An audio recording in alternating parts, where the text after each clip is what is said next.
আমার ব্যাটিং টা আসলে কোন জায়গায় হবে এটা কালকেই আমি আসলে বলতে চাই, কারণ আমি চাই না যে আমার অপোনেন্ট যে আছে আগে থেকে ওই ধারণাটা পাক। অবশ্যই তো আমরা জিততে চাইবো।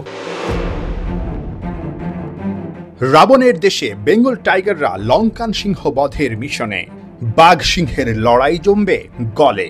টাইগার কাপ্তানও হাসি মুখে সিরিজ জয়ের হুঙ্কার ছাড়লেন আত্মবিশ্বাসের সঙ্গে। যা অতীতে হয়নি, এবার কি সত্যি তাই ঘটবে? কিন্তু একই লঙ্কা বাংলা যুদ্ধের আগেই দলপতির হাতে আঘাত। অবশ্য দুশ্চিন্তার কিছুই নেই, ব্যথা লুকাতে পারেননি, কিন্তু নিজের ব্যাটিং পজিশনটা আড়ালে রেখেছেন ঠিকই। টাইগার কাপ্তান সবার সামনেই দিলেন ব্যাটে শান। অবশ্যই তো আমরা জিততে চাইবো, অপোনেন্টের সাথে তো অবশ্যই জিততে চাইবো, এবং আমার ব্যাটিং টা আসলে কোন জায়গায় হবে এটা কালকেই আমি আসলে বলতে চাই, কারণ আমি চাই না যে আমার অপোনেন্ট যে আছে আগে থেকে ওই ধারণাটা পাক। সো ইনশাল্লাহ কালকেই আসলে কি কম্বিনেশনে যাব আমরা তার উপরে ডিপেন্ড করে আসলে 11 জন সাজানো হবে। শান্ত বড় স্বপ্ন দেখতেই পারেন, গল এখানেই যে স্বর্ণালী এক অতীত আছে টাইগারদের, বিশেষ করে অভিজ্ঞ মুশফিকের। এক যুগ আগে এই ভেন্যুতেই হাঁকিয়েছিলেন ক্যারিয়ারের প্রথম ডাবল সেঞ্চুরি, সঙ্গে মোহাম্মদ আশরাফুলের 190।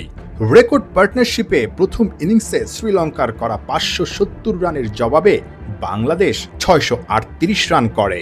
7টা সেঞ্চুরির ওই ম্যাচ শেষ পর্যন্ত ড্র হয়, আর মুশফিক ম্যাচ সেরা হন। ব্যাটিং প্যারাডাইস ওই গলের উইকেটে শান্তর বড় টেনশন স্পিন নিয়ে। স্পিনারও অনেক উইকেট নেয়, আবার আপনি যদি দেখেন রানও হয়, স্পেশালি প্রথম 2-3 দিনের যদি ব্যাটিংটা খুব গুরুত্বপূর্ণ, রানও হয়। সো হ্যাঁ, চ্যালেঞ্জ তো সব জায়গায় থাকবে, সব কন্ডিশনেই থাকবে। কীভাবে আমরা ওই চ্যালেঞ্জটা এনজয় করছি এটা ইম্পর্টেন্ট, এবং আমার মনে হয় ওইভাবে প্রিপারেশান নিয়েছে যতটুকু সম্ভব হয়েছে।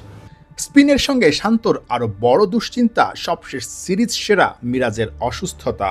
ম্যাচের আগের দিনও অনুশীলনে আসেননি দলের সেরা পারফর্মার অলরাউন্ডার মেহেদী মিরাজ।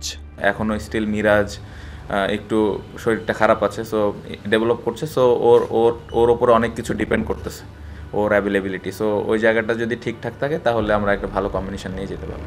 সবশেষ টেস্ট চ্যাম্পিয়নশিপে পাকিস্তানের মাটিতে পাকিস্তানকে হোয়াইট ওয়াশের স্মৃতি আছে টাইগারদের। লঙ্কানদের বিপক্ষেও তাদের মাটিতে অমন কিছু করার সাহস টাইগাররা দেখাতেই পারে। নাহিয়ান বিন জসিম, ৭১।